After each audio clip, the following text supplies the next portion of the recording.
What's going on, boys? Thanks to our patrons and Fiverr customers, subscribe to our Patreon free for behind the scenes stuff. Arm yourselves, life stuff. I was thinking about 2016 again today. I was thinking about what happened. There are these meme war jokes, but I don't think they're really jokes. Something happened, and I think it was a war of memes, but the belligerents aren't really what mattered. That was all theater in the end.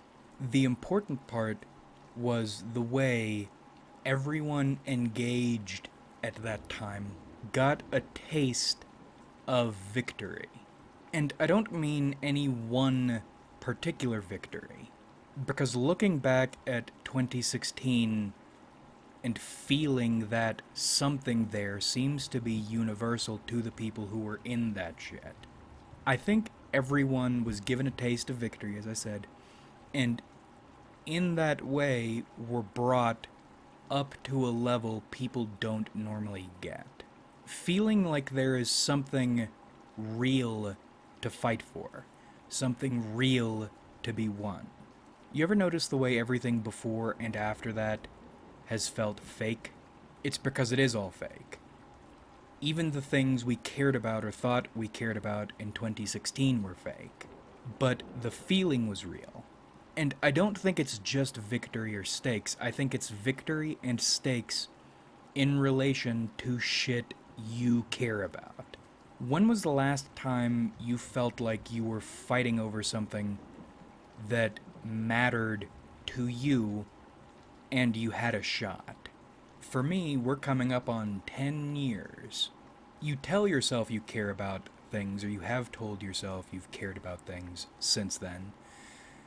And maybe you do, but you do an awful lot of self-convincing the way you didn't need to back then. And let's say you do or did actually care about something between 2016 and now. You had no shot. And 2016 MFs are different. Essentially, as humans, we are different from the rest of the population. And I think it's because we were allowed to taste what self-determination actually tastes like. Even if the ladders or scaffolding we used to get up there and taste it ended up being a sham. Because if you are a true, bona fide 2016 MF, think about the way your belief, the action of believing, works compared to older generations and younger generations. They believe in all kinds of shit, and they believe in it strongly, but they failed to achieve the oomph we did. And this is tricky because we got co-opted the same as everyone else did and everyone else does.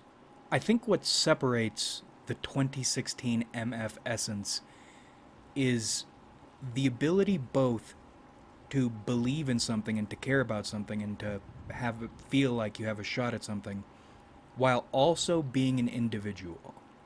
That's the thing every other class of person lacks. They reek of submission and identity forfeiture, if they had an identity to begin with. We got a taste of how it feels to accomplish things not as a group, but as a group of individuals. And I think that's why there's a militant energy in 2016 MFs. Because whatever it was you were attached to and fighting for, you weren't just, or even primarily, fighting for a group victory. You were fighting for a self-victory. In other words, you weren't helping a group impose its will, you were imposing your will within a group. And how do you know that's the case and it's not the mistake of thinking or mistaking your will for the group's will?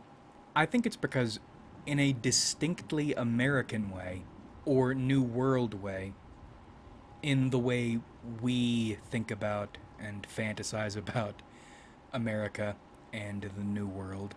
Our issues were populist. These were things you cared about because they affected you, because you had a hand in them, and because at least you felt like you could do something about them. And in many cases, you could. Think about the Shia LaBeouf thing.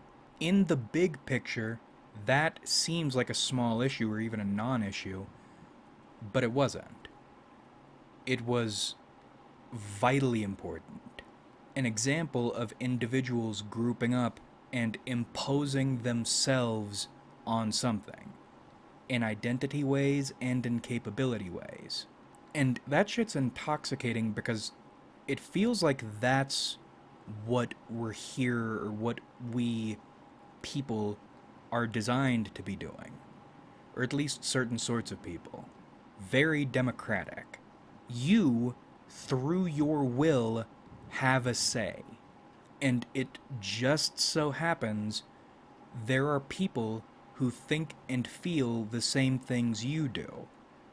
Not because they're told to, but because these are the things you and your cohort have come to care about in living, in experiencing.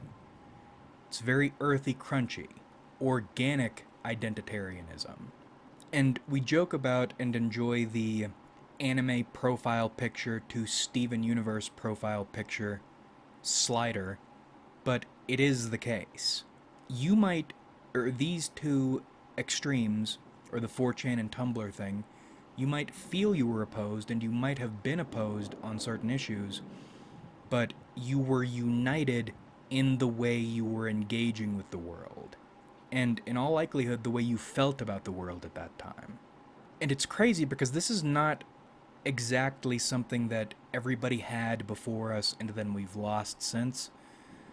This was a height I don't think we were supposed to feel or to achieve, and then we lost it. It's not a cliff, it's a peak and then a trough. We didn't have it before, then we had it, then we lost it. And I've been thinking about how we lost it. The why we lost it is pretty clear. That's not something you want a large percentage of the population to feel. To know what it is to exist that way, because that's dangerous to the status quo, that's terrifying.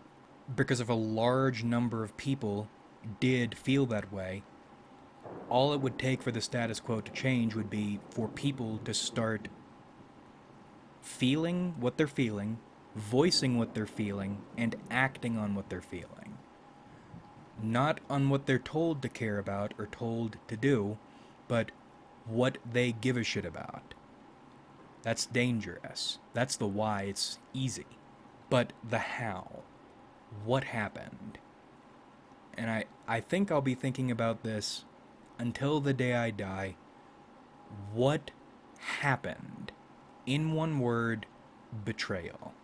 Another instance, no matter what group or realm of concern you were affiliated with, you were betrayed. This is some Arbiter and Tartarus shit. And I was thinking about this earlier, it's actually like some Thunder Warrior shit. 40K, I would call it soft disclosure because that's what it is, but really, this was prophesized to happen. A wild, unruly, but free and effective force helps some cause get to power, and then they are summarily betrayed after that power has been achieved because they're dangerous, and then they're replaced by lesser but obedient and consistent drones. And because you can't think 2016 without thinking politics, we have a lot of former lots of shit in our present cohort, or this clump, this channel. Former Nazis, former communists, former idealists, former pragmatists, former nihilists, former everybody. Because in this example, it's easy to imagine the Emperor as Trump and the Thunder Warriors as the 2016 MFs, but lefty people had Bernie. Yikes. The atheists had their skeptics. I don't know who the religious people were following, but I know they got fucked over too. And I'm reminded of a line, I've been thinking a lot of, or I've been remembering lots of lines from Saint O'Neill lately, which maybe we'll get into. One of them for now, mentioning Steve-O during the Charlie Sheen roast, you disturb me with your lack of edge. I'm sure you were, based on my analytics, most of the views come from later Zoomers or the younger Zoomers, but the time watched is overwhelmingly in 2016 MF territory. You were part of some extreme or fringe shit, and you watched the color and soul drain out of this thing you believed you were part of. It probably still is fringy or edgy, but the thing about edge, in my experience, is it's most potently edgy, it's most controversial when there is something to it. And in most of these fringe cases, they're not edgy. They're weird or they're controversial, and that's all they are. There is nothing to them. The soul was extracted because you were betrayed. First, the foundations you were standing on probably weren't what you thought they were, but then you were also pushed into either a less fringe direction that accomplishes nothing by forfeiting that edge, or into a weirder direction to the point of stupidity and comedy. And I think it's because at that time, in these populist waves, we elected people almost to be deacons of certain shit we cared about. But then, some disappeared where others got lame for their own benefit. Lame in the trying to make themselves more acceptable sense, or in the clout chasing by acting stupid sense, and tried to make the people who informally elected them do the same to these leaders' benefits. So you had an energy that meant something, and you entrusted these people to organize yours among others, and they betrayed you. Now, realistically, they were betraying you from the start because you were going about this the wrong way. So really, you were never betrayed, you were just stupid. But this is where the shattering happened. I'm reminded of a comment, well, a couple comments, that Stomp Clap Hey video making fun of... That's the third half laugh I've done in this video. Jesus Christ, commit to a laugh or don't laugh. The Stomp Clap Hey video making fun of hipsters. One of the comments I liked a lot was a dude saying his wife said, "This music sounds like music she would listen to if she were a horse." Which, if you try to puzzle that out rationally, that doesn't make sense, but if you just read it and know it, it makes perfect sense, and it's high comedy, and it's true. But another comment said, the 2016 election shattered this dude, i.e. hipsters, into 15 different subspecies. Another thing that is absolutely correct. But I think there are three primary categories surviving 2016 MFs fall into. The first is the dead. Not everybody made it.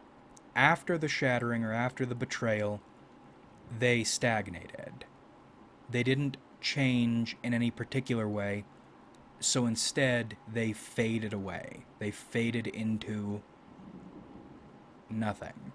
They had that energy, and they just let it go. Then you have the traitors.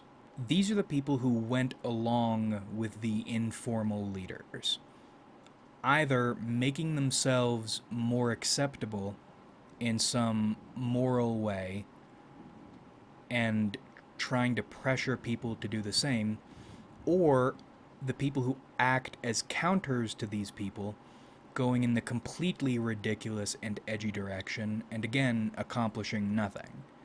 It's like the Saul Alinsky thing. There is no counterculture. These people who present themselves as super edgy, but you know there's nothing to them. Why do you know that? Because they are a living response to the people who pussified and right-hand pathed themselves. They didn't get stronger, they disarmed the way this other group disarmed. And that's what they did, they disarmed. And this is still happening. People who try to make you weaker and try to make you fall in line with something other than yourself. And actually, if you want to look at all this in a mystical way, 2016 was a left-hand path surge. And it's over now. It's like the end of Goodfellas. But it's not completely over, because you have the third group, the survivors. These are the people who got shot in the back and left for dead, but survived. You are categorically no longer what you were before, but you're not dead, but you're not the same as you were, but you're still, in large part, defined by what you used to be and what happened to you. This is the camp I'd wager most of us fall in. Now, what did I mean earlier when I said you were going into this, when all this was going on, the wrong way to begin with? I mean, you have your energy, but you made the mistake of thinking other people could harness it for you. That was your fatal failing. But you know better now, hopefully. You are bearing your torch by yourself. And that should have been what you were always doing, because it was always just your torch. But I guess it's hard to know that until you've learned it the hard way. And we're in this weird spot now, because now, for the most part, you're alone. You can't win any fights, and in fact, few things even feel like they're worth fighting over anymore. Yet, because you're a 2016 MF, you feel like you need to be fighting something, or you're constantly in a fight. And you are, but what is that fight? That fight is the war for your soul. That is all but lost, but not lost yet. Your need to continue to possess something people don't want you to possess, but on its own, or with your possessing it, doesn't really do anything. Is this a matter of pride, or are you holding on to the hope you can turn your torch back into a bonfire somehow, some way, someday? I don't know yet, but I don't think it's any mistake Incel Core got popular when it did, and lasted for exactly as long as it did, and then died, but hasn't actually died yet.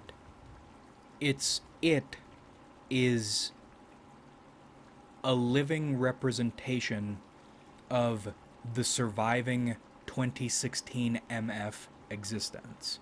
And it even represents the feelings we've been talking about. Because again, I don't think Incel Core was about incels necessarily, but it was very important that they or that was the vessel by which this energy was carried and expressed, or at least one of them. Why? Because it was imposition. And I was thinking about this today too. Something always felt wrong about this criticism, or this particular framing of these emotions as hostility toward people who don't deserve it. And again, I'm not talking about incels specifically here. We've talked about that before, this deserving sex because you exist thing. I don't like it. Figure out how to play the game better if that's all you're looking for. Scale back or zoom out. I'm talking more generally about this abstracted criticism of people, or certain people, or society at large, not deserving feelings of hostility. I realized today why that didn't sit well with me. It's because it's wrong. The idea of it, or the energy that's channeling, is not vengeance against random people, because that's not vengeance. It has always been vengeance against people who have done unto you as they would like not to be done unto them. Again, in as abstract a way as possible. And I'm not recommending any kind of vengeance. I'm talking about these feelings. And what is the feeling I'm talking about? The feeling is you, or your soul, being shoved down and spit on, and not even in a sexy way, by people who go on and on and on about acceptance and love and togetherness and unity and accepting different points of view and all this false shit. It was important that feeling be channeled through incels because they're ugly, they're uncomfortable, and they're scary. Why are those traits important?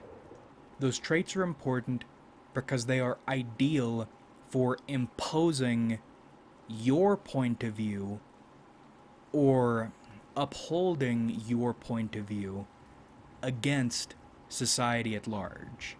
It's a quintessentially 2016 MF thing. Once again, bipartisan issue here. It's about treading when tread on. I mean, thinking about it from the other side of the slider, that feels like what the blue hairs were doing, being agitating in a populist fashion, treading when tread on. We're all in this weird limbo state of not totally dead. Not really going out and fighting anything anymore, but defending your ability just to defend yourself. Maybe flirting with ideas of how to get back into that imposing mode, but it's not happening. But it's not over yet. And you don't know if it might as well be, or if there is a chance. That is the cross the 2016 MF will bear until the end of time. Brothers and sisters all, united in knowing what it was and what it be. I feel like there's 30 more minutes I need to speak, but there are no words for those 30 minutes. So I think we'll cut it here. Like if you enjoyed, subscribe if you haven't.